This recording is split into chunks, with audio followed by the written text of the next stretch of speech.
Olá, bom dia, boa tarde e boa noite. Eu me chamo Thales, eu sou estudante da Universidade da Integração Internacional da Lusofonia Afro-Brasileira, a Unilab. Fica localizada em Redenção, no Ceará. Sou estudante de Letras, Língua Portuguesa. E hoje, juntamente com minha colega Janifer, viemos trazer aqui um pouco sobre o modernismo. O que é o modernismo, pessoal?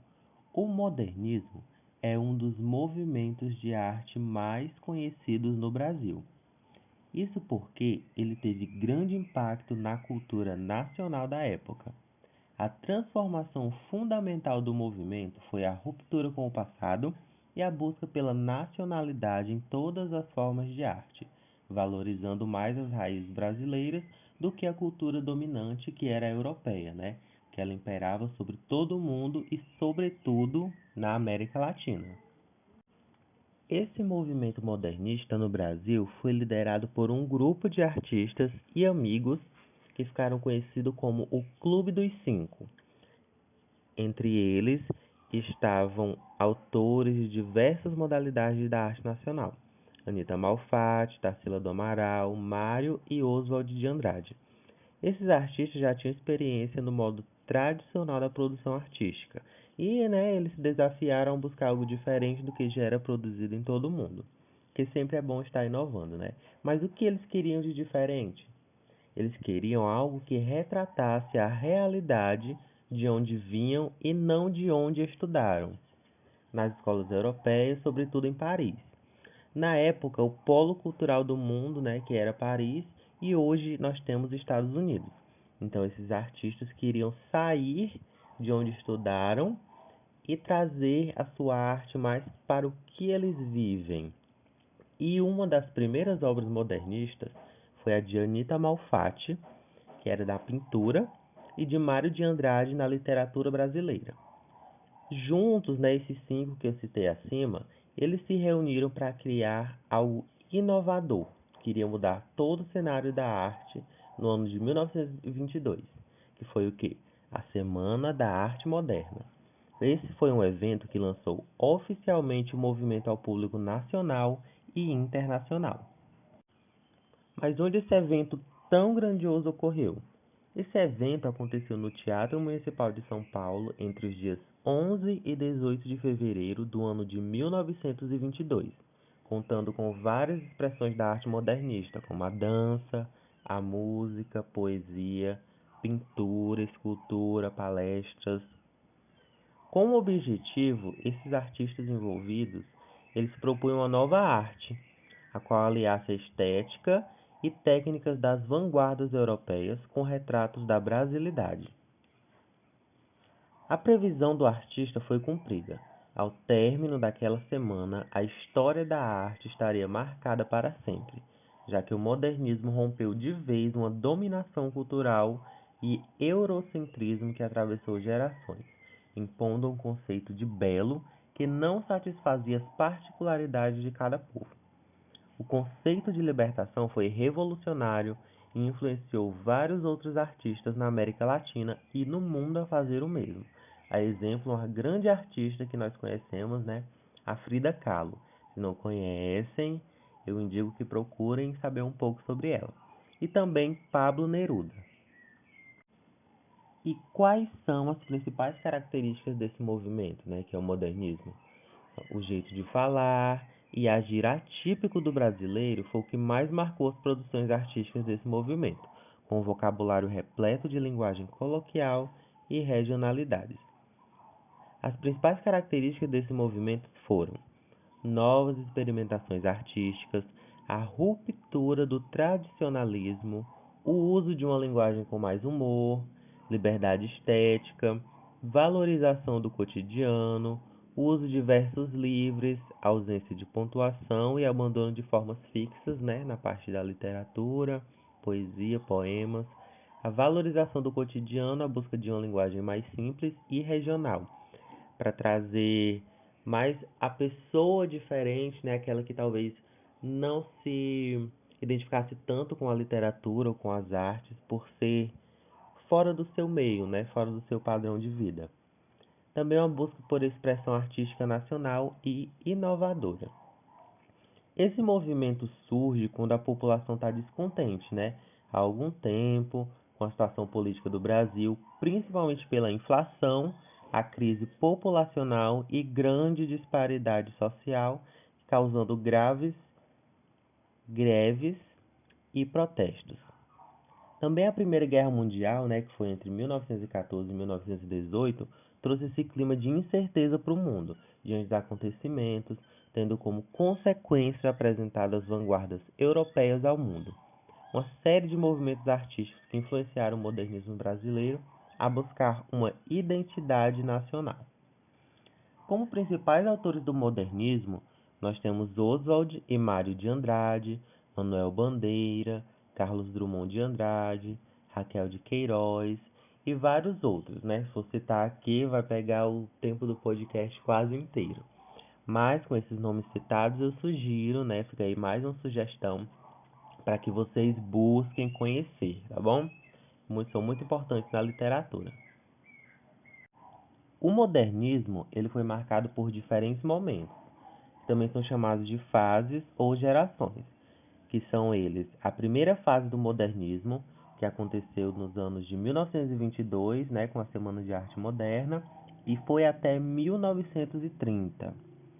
Essa fase é a fase heróica do movimento, na qual os artistas procuram inspiração nas vanguardas europeias. É o período mais radical de todos, principalmente pela grande quantidade de publicações de revistas e protestos, além da criação de vários grupos modernistas. A primeira fase aconteceu justamente no ano de 1922, juntamente com a Semana de Arte Moderna, como eu falei. Os artistas que eram mais rebeldes, eles buscavam uma inovação estética e uma renovação também, na tentativa de abandonar essa antiga ordem, e por isso ela foi uma fase marcada por muitas manifestações, que se alastraram pelo Brasil todo. A primeira geração modernista ainda viu o surgimento do Partido Comunista e do Partido Democrático. Os manifestos também são marcados pelo Manifesto Antropófago, de 1922, e Manifesto Regionalista, assim como o Movimento Pau-Brasil e o Movimento Antropofágico. Ficam aí mais sugestões de leitura para vocês, tá bom? Os principais nomes dessa primeira fase do modernismo no Brasil são quem? Mário de Andrade, Oswald de Andrade, Manuel Bandeira e Alcântara Machado. A segunda fase do modernismo, que ficou entre 1930 a 1945, conhecida como a fase de consolidação ou fase de 30. Esse é o momento no qual temas como o nacionalismo e o regionalismo tomam conta de toda a prosa. Esse foi o momento que a luta ficou mais madura e muitas obras essenciais para a literatura brasileira foram criadas, em especial no âmbito da poesia, em que foram colocados em pauta assuntos sobre a existência humana e uma análise dos sentimentos e das angústias sociais. Na prosa, os temas abordavam a dura realidade brasileira e uma grande reflexão dos problemas sociais em todas as regiões, em especial no Nordeste do país.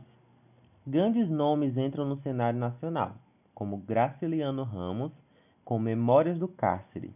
Importante aí, sugestão de leitura também. Ele traz registros de lembranças de quando foi preso, acusado de ser comunista. Porém, o escritor ganha proporção com Vidas Secas, uma obra aí que muitos nordestinos já leram, né? E eu espero também que vocês tenham essa curiosidade de buscar. Se não leram ainda, é importante que busquem. Essa obra, ela narra a história de uma família de retirantes do Nordeste, retratando a seca e a pobreza local. Raquel de Queiroz foi outra representante do movimento e primeira mulher a entrar para a Academia Brasileira de Letras. Olha só que mulher importante, merecendo destaque pela sua obra O 15, na qual a seca do Nordeste do país e as dificuldades que acompanham são descritas. Também importante, né, aqui para nós que somos do Nordeste e para as outras pessoas também que estão ouvindo esse podcast, tá bom? José Lins do Rego, ele também parte da Academia Brasileira de Letras. que ganha destaque por seus romances regionalistas, Menino de Engenho, Fogo Morto e Usina. Mas, talvez um dos nomes mais conhecidos do modernismo brasileiro seja Jorge Amado, que é um escritor baiano de obras como Gabriela, né, que virou novela e teve um remake aí também, Capitães de Areia, que teve um filme maravilhoso que eu espero que vocês possam assistir também, fica aí a sugestão, e Tieta do Agreste. Partindo para uma poesia bastante conhecida dessa segunda fase modernista, temos aqui No Meio do Caminho, de Carlos Drummond de Andrade. No meio do caminho tinha uma pedra. Tinha uma pedra no meio do caminho. Tinha uma pedra. No meio do caminho tinha uma pedra. Nunca me esquecerei desse acontecimento, na vida de minhas retinas tão fatigadas. Nunca me esquecerei que no meio do caminho tinha uma pedra. Tinha uma pedra no meio do caminho. No meio do caminho tinha uma pedra. Fica aí, né, a sugestão. Eu acho que você já conhece, já deve ter visto em algum lugar. Já deve ter visto os memes no Facebook ou em outras redes sociais, né? Que é bastante conhecida essa poesia. As principais prosas da segunda fase modernista, nós temos Vidas Secas, de Graciliano Ramos, O País do Carnaval, de Jorge Amado, Menino de Engenho, de José Lins do Rego, Capitães de Areia, de Jorge Amado também, e o 15, de Raquel de Queiroz. Partindo para a terceira fase do modernismo, também chamado de pós-modernismo, ainda não há um tempo determinado para o seu término, né? Mas podemos dizer que foi nos anos 60, podemos dizer não, né? Algumas pessoas dizem que foi nos anos 60, eu estou apenas estudando. Outros dizem que foi nos anos 80, e há quem diga que ainda permanece até os dias atuais, né? Talvez sim, talvez não. Aí talvez vocês possam ter essa curiosidade de pesquisar, né, mais a fundo sobre isso. Assim, o país passou por grandes mudanças sociais, tem um novo cenário político acontecendo e o mesmo também no campo artístico. Nesse momento, há a mistura entre a prosa urbana, intimista e regionalista, com abordagem mais psicológica e introspectiva. Temos Clarice Lispector, que é um dos principais nomes dessa etapa do movimento, tendo como características marcantes o lirismo e a literatura intimista. Suas principais obras são Perto do Coração Selvagem, A Hora da Estrela e A Cidade Sitiada. Conhecido pelo capricho na ordem de suas obras, João Cabral de Melo Neto, também chamado de poeta engenheiro, ganha notoriedade por Morte e Vida de Severina.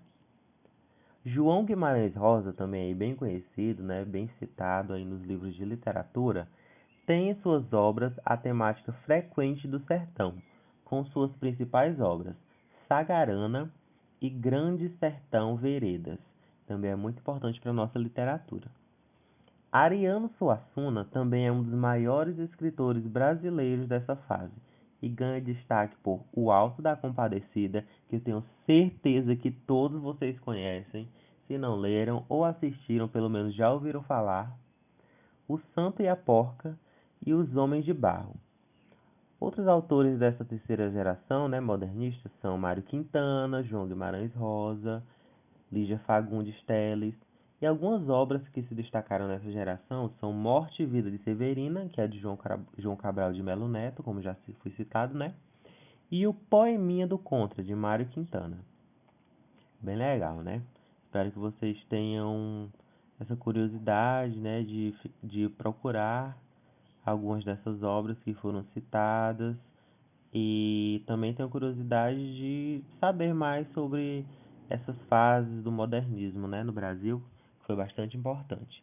E agora, nossa colega Janifer, né, minha colega Janifer, que vai apresentar para vocês também algumas discussões sobre alguns textos dessas fases modernistas, tá bom? Fiquem com ela. Olá a todos e a todas, sou a Jennifer Nunes da Fonseca, como o Thales tinha falado, eu vou dar continuidade aqui,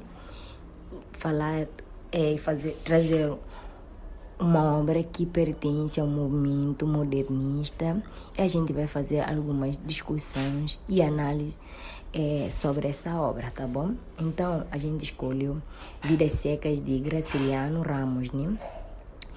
Vidas Secas é uma obra mais emblemática do escritor brasileiro modernismo, Graciliano Ramos, né? O livro foi publicado em 1938 e trata de um romance documental inspirado nas experiências do autor. Então, o local de desenvolvimento da história é o sertão brasileiro modernista, onde o Graciliano Ramos retrata a vida de uma família de retirantes. Então, traçando a figura do sertanejo. E, ao mesmo tempo, ele explora os temas, né, da miséria e da seca nordestina. Então, a obra descreve os momentos de uma família de retirantes que atravessam o sertão nordestino. Todos estão fugindo da miséria e da seca e em busca de uma vida melhor. Então, Vida Seca está escrito em terceira pessoa e apresenta um narrador omnisciente, tá bom? Então, a obra possui um tempo psicológico em detrimento de cronológico e essa obra está dividida em 13 capítulos, né?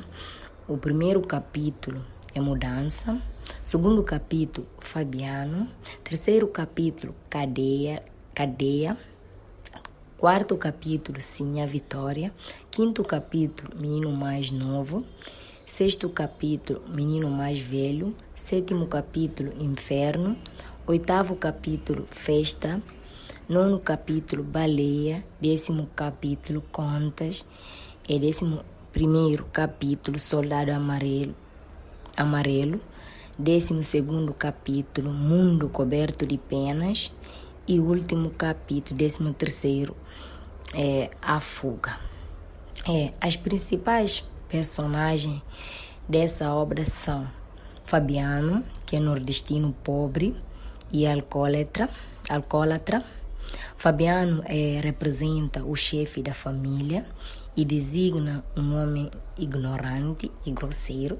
Ele não sabe falar bem, né? Então, segundo é Sim, a Vitória, que é a mulher de Fabiano e a mãe dos 2 filhos. Ela também é nordestina, sofrida e lutadora, né? Então, filhos representam os filhos de Fabiano e da Vitória, o menino mais novo e o menino mais velho, tal qual seus pais são pobres, né? E sofridos. Então, a Baleia é a cadela da família, muito querido por todos, sobretudo pelos meninos, né? Ela é tratada como um membro da família, eu posso dizer, né? E por último temos Patrão. O nome dele não foi mencionado no texto, mas é referido como um patrão, que representa o patrão de Fabiano, né? Explorador e dono da fazenda em que o Fabiano trabalha, tá bom? Então, essas aí que eu citei são personagens principais, então vou falar também da personagem secundária, tá bom? Então,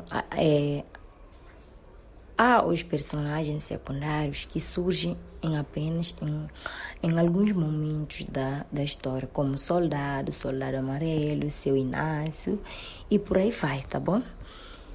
Então, fazendo resumo da obra, aí vocês podem pesquisar a obra completa, é muito interessante e trata de uma história muito triste, de uma família miserável, que estava passando por dificuldades e com isso resolveram sair daquela cidade para procurar melhor condição de vida. Então, Vidas Secas é um profundo retrato da sociedade brasileira, sobretudo de seus problemas sociais. E dessa forma, Graciliano traça uma crítica social retratando as dificuldades encontradas por uma família pobre de retirantes, né? Eles têm de conviver constantemente com a miséria e a seca que assola o sertão nordestino. O Fabiano e a senhora Vitória, que é sua esposa, é um casal simples que possui 2 filhos, como tinha falado, o mais novo e o mais velho. Dos filhos, nenhum nome no livro ou na obra foi mencionado durante toda essa trajetória. Não foi mencionado. Eles são crianças que possuem um sonho, né? O mais novo é muito curioso e o mais velho, aliás, é muito curioso. E o mais novo ansia por fazer algo importante para que todos fiquem orgulhosos dele, né? Todos os filhos querem isso e fazem isso para deixar os pais mais orgulhosos dele. Então, a baleia é a cadela que, curiosamente, tem um nome, né? Mas os 2 filhos não têm, mas a cadela tem, né? Que é baleia. Então, faz a referência a um animal aquático, né? Ou seja, uma baleia, né? Que, em contraste com a seca, né? Ela é muito adorada pelos meninos e no decorrer da história adoece e por fim morre, né? Que foi um momento também muito triste. Os meninos ficaram bem tristes porque era eu posso dizer, um membro também da família deles. Então, é muito interessante notar que a baleia é considerada como um ser humano. Vale lembrar que a obra muitas das vezes não possui diálogos. Fabiano, deveras ignorante, né? Tem dificuldade de se expressar e prefere ficar quieto porque ele não sabia falar. Ele falava de uma forma bruscamente. Então, por esse motivo, ele resolveu ficar quieto e não falar com ninguém. E sua mulher, Vitória Sinhá, é uma lutadora que busca melhorar a condição, sendo menos ignorante que seu marido, né? Que a admira muito. Então, a Sinhá Vitória, que é esposa do Fabiano, ela é uma mulher lutadora que buscava melhorar a condição de vida da sua família, né? Procurando sair daquela miséria que eles estavam vivendo, né? Então, quando a família encontra um lugar para descansar do sol, porque eles caminhavam dia e dia, então quando ficava cansada, procurava um lugar para descansar e depois para continuar. Se depararam com o dono da terra, que será o patrão do Fabiano, né? Ele permanece no local com sua família, trabalhando como vaqueiro na fazenda, né? O Fabiano foi preso injustamente pelo soldado amarelo, né? Ao ler o texto vão achar essa parte. E nesse momento, eu posso dizer, esse momento reflete sobre a vida e a condição, né? Porque ele foi preso injustamente, além de ser pobre, ele também, eu posso dizer entre aspas, não foi respeitado e com isso foi preso injustamente. O romance é repleto de pequenas felicidades dentro da família de retirantes, família de Fabiano, né? No entanto, os problemas sociais e a animalização das personagens permeia toda a obra, né? Além disso, o sonho do sofrimento acaba permanecendo em todos, né? A esperança de encontrar melhores oportunidades. E você pode notar isso no último capítulo, Fuga, que aponta que a seca vem novamente assolar a região. Com o verão que se aproxima, assim se inicia uma nova fuga, sendo a mesma do início, a fuga da seca. Gente, é isso. Essa obra, né? É muito importante, reflete na nossa vida e é muito importante, principalmente se lermos, ao acabar de ler esse livro, você pode pensar no que a gente está vivendo hoje, que é esse momento da nova pandemia de Covid-19. Aí você pode perceber isso, que a gente também está passando dificuldades, né, econômicas, e assim como a nossa saúde também, né? Tem pessoas morrendo por causa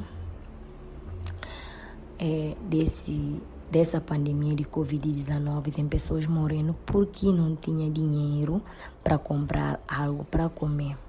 Além disso, a doença também está matando muitas pessoas. Muitas pessoas perderam a sua família, né? Então, é quase a mesma coisa. Se a família do Fabiano estava viajando por causa da fome, da seca, porque não estava chovendo, então eles saíram para procurar a nova condição de vida para viver. Então, a gente não sai, tipo assim, nesse momento que a gente está vivendo. Tem pessoas que voltaram para viver com sua família e nós que é estrangeiro, estudante estrangeiro da Unilab, a gente não tem dinheiro para viver com os nossos pais ou a nossa família. Então ficamos lá vivendo